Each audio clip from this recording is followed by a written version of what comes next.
ఇటువంటి వ్యక్తి, అందరి హృదయాల్లోనూ ముద్ర వేసుకున్నటువంటి వ్యక్తి. ఇక ఆయన గురించి మనతో స్పందించడానికి రామ్మాణిక్ ఉన్నారు, వారితో మాట్లాడదాం. నమస్తే అండి. నమస్కారం మేడం, చెప్పండి మేడం. సార్, రామోజీరావు గారితో మీకున్న అనుబంధం ఏంటండి? నేను Ramoji film city opening first cinema నాతోనే జరిగింది. మా నాన్నకు పెళ్లి, అలాగే భాగవతము టీవీ సీరియల్ ఈటీవీ వాళ్ళు తీసింది ఫస్ట్ అక్కడే 95-96 లో స్టూడియో ఓపెనింగ్ అయింది. అప్పుడు నేనే ఫస్ట్ అంబరీష్ క్యారెక్టర్ చేశాను నా మహాభారతం టీవీ సీరియల్లో. అలా అనుబంధం, ఆ షూటింగ్ జరిగినప్పుడు ఆయన వచ్చి అందరినీ ఆశీర్వదించి వెళ్ళారు. అప్పుడు సుమన్ గారు కూడా ఉన్నారు, వాళ్ళ అబ్బాయి.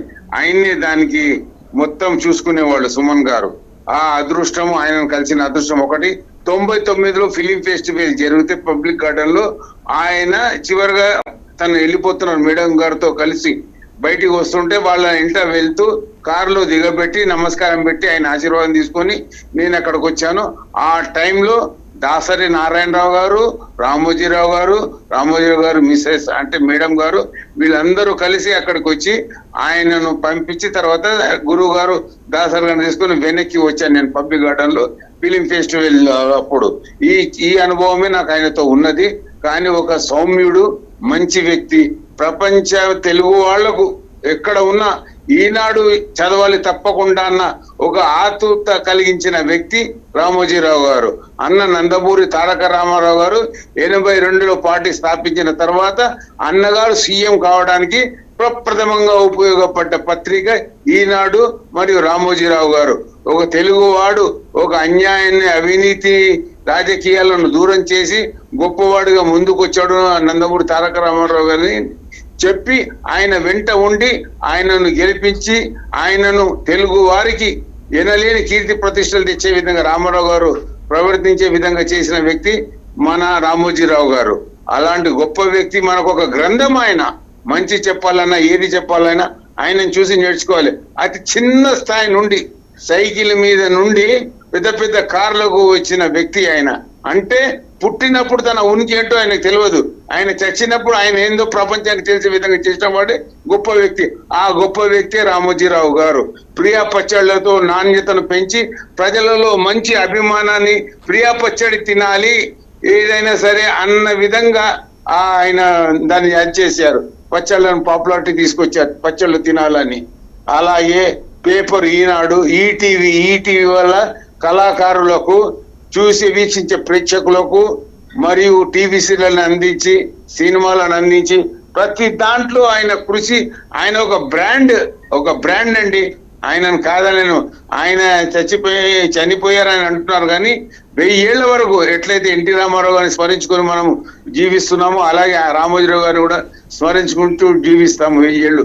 మనము మన తరతరాల వాళ్ళు, ఒక 10 తరాల వాళ్ళు ఆయన మర్చిపోకుండా ఉంటారు. ఇది ప్రపంచంలో ఎవరికి లేని పద్ధతి ఇద్దరికే ఉంది. ఒక ఎన్టీ రామారావు గారికి, ఒక రామోజీరావు గారికి. ఎవ్వరు ఎన్నడూ తెలుగు వాళ్ళు అన్నవాళ్ళు వీళ్ళిద్దరిని ఎప్పటికీ మర్చిపోలేరు, తరతరాలుగా గుర్తు పెట్టుకుంటారు. అలాంటి మహానుభావుడు మన ముందుకేంచి వెళ్ళిపోవడం అన్నది జీర్ణించుకోలేకపోతున్నాము. కానీ భగవంతుడు అన్నవాడు ఉన్నాడు. ఆయనకు స్వర్గంలో మంచి స్థానాన్ని కల్పించి అన్న నందమూరి తారక రామారావు గారు, అక్కినేని నాగేశ్వరరావు గారు, రామోజీరావు గారు ఒకే చోట ఉండి మాటలు ముచ్చట్లు పెట్టుకునే అంతటి స్థాయిని వాళ్ళకి కలిగిస్తారని నేను ప్రగాఢ విశ్వాసంతో ఉన్నాను.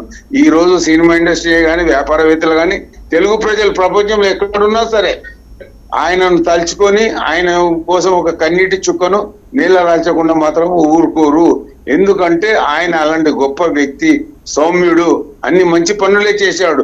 వేలెత్తి చూపించి తప్పు చేశాడు అనడానికి కూడా ఆస్కారం లేదు. ఆయనను నిందిస్తే దేవుని నిందించినట్టే. ఆయనను ఎన్నో చీకటి రాజకీయాలు ఆయన చుట్టుముట్టిన వాటన్నిటిని ఛేదించి ఒక గొప్ప వెలుతురుగా, తేజస్వంతుడుగా వెలుగొందారు ఆయన. ఆయన మచ్చలేని మహారాజు. మచ్చ వేసిన వాడే పక్కకి జరిపోయాడు కానీ ఆయనకు మచ్చలేదు. ఇది తథ్యము.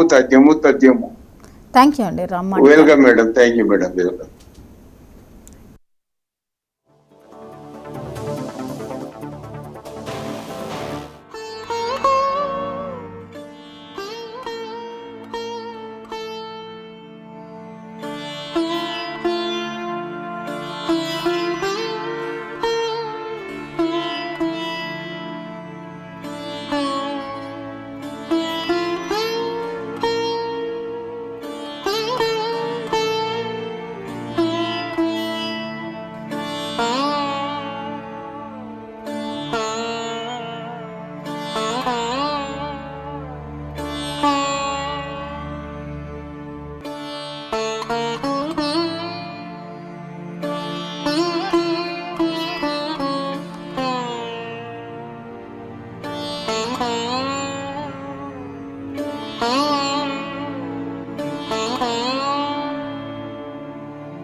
ఇక అలాగే రచయిత